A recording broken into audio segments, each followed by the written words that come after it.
prove that tangent x plus cotangent x equals cosecant x secant x. Never sounds any cooler whenever I say those out loud.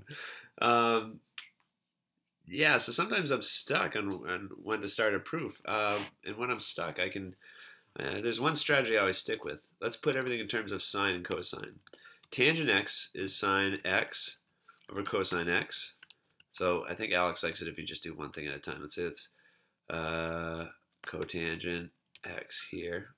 And the rule that I use is what Alex says, the quotient identity. Okay, that tangent is sine over cosine. That's the quotient identity. Next thing I'm going to do is change cotangent into sine over cosine. Sorry, I said that wrong. Cotangent is cosine over sine. It's the reciprocal of tangent. Okay, again, that's the quotient rule.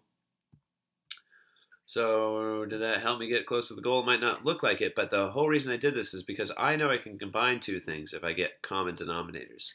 So what I'm going to do with this first fraction is going to multiply the top and the bottom by sine. So that makes it sine squared x.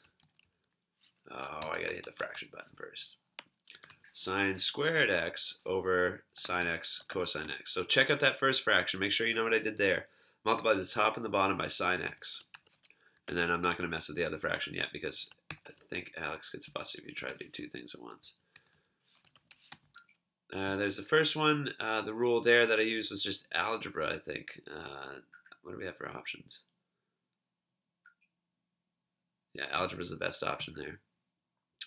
And then I'm going to do the same thing with the other fraction. Okay, the first one stays the same, sine squared x, sine x, cosine x. But let's get common denominators of that other fraction. Let's multiply the top and the bottom by cosine. Oh, can I do the fraction still? No. Dang it.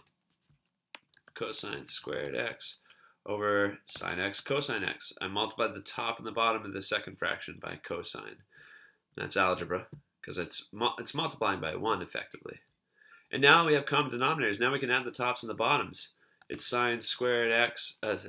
Geez, I said that wrong too. Now that you have common denominators, you can add the numerators together like this. Oh, I forgot to hit the fraction button. Oh, there we go. If you highlight it and hit the fraction button, then you don't have to delete everything. So the rule I just used there is still algebra, still reading and writing algebraically. It might have been a quicker way of doing this using another identity, but look, I'm almost to the end because I need the right side to equal cosecant x, secant x. We're going to get that, okay? Because the top, look, sine squared x plus cosine squared x. That's 1 all the time, okay? So that's how we simplify the top. That's a Pythagorean identity. And then 1 over sine is cosecant. I think I got to do it one at a time. And I'm not sure. Maybe Alex would let you do both those at the same time. I used a reciprocal identity to say that 1 over sine is cosecant. And then I'm going to use another reciprocal identity. 1 over cosine is secant. So we've reached the end. Hit check, and then Alex better say I'm right. Yeah, we're good. That's the end of the proof.